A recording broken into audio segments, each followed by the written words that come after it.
Ubuhamya bw'umugabo watemaguwe n'umugore we baryamye. Kamatari Innocent siyo mazina ye nyakuri, w'imyaka 41, avuga ko yatemwe n'umugore we wahise akatirwa gufunga imyaka 5 muri gereza nkuru y'abagore ya Ngoma, akamusigira abana 3 babyaranye. Nyuma yo gutemwa n'umugore we babyaranye, yahise ajyanwa mu bitaro bikuru bya Kibungo, ariko baza gusanga yababajwe cyane, yoherezwa kuvurirwa mu bitaro bya CHUK Kigali, aho yatanzweho arenga 300,000 kugira ngo avuzwe.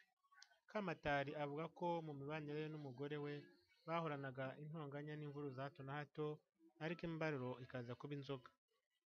Mu ijwi rye Kamatari avugana umubabaro n'agahinda ahorana bitewe n'inkovu akwereka z'uko yadozwe, yabwiye ikinyamakuru Izuba Rirashe ko ibisebe n'ibikomere yari yatewe n'umugore we byari kumuhitana iyo ataza kuramirwa n'umuryango witwa Arama, ufasha abahuye n'ihohoterwa rikorerwa mu miryango yahohotewe, wamuvuje akamuha byose mu kwivuza mu bitaro no gukomeza kurera no gutunga abana be kuko umugore we afunzwe. Mu buhamya bwe Kamatari agira ati “Hari ku itariki 26 Kamena umwaka wa 2012, bitewe n'uko twari dusanzwe dufitanye akabazo k'inzoga, umugore wanjye yakundaga kunywa cyane ariko numvaga byari byararangiye. Muri iyo minsi rero we yari yabifashe nabi, ariko njyewe numvaga ko byari byararangiye. Umunsi antemaho nta n'inzoga yari yanyweye. Hari saa 6 z'ijoro, ubwo nari ndyamye nsinziriye, umugore wanjye araza anca inyuma, ahita ankubita umuhoro wa mbere, ankubita n'uwa kabiri, mba nshigukiye hejuru ndabyutse. Mu gihe nicaye ku gitanda ntarasobanukirwa n'ibimbayeho, aba yongeye abanguye umuhoro, nanjye mpita nkinga akaboko, yahise agatema mbura intege zo kurwana nawe, arantema no mu ijosi hose angira interi.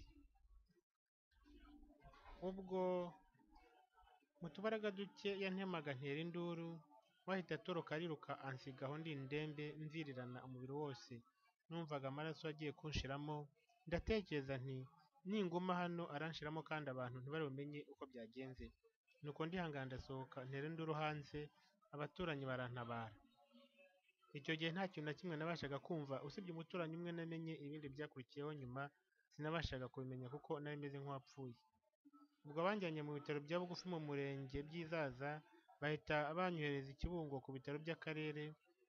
Mageze naho babona ko bikomeye, bahita banyohereza i Kigali mu bitaro bya kaminuza CHUK. Aho niho naje gufashwa binyuze mu bufatanye bw'akarere ka Ngoma no mu mushinga wo kurwanya ihohoterwa rishingiye ku gitsina.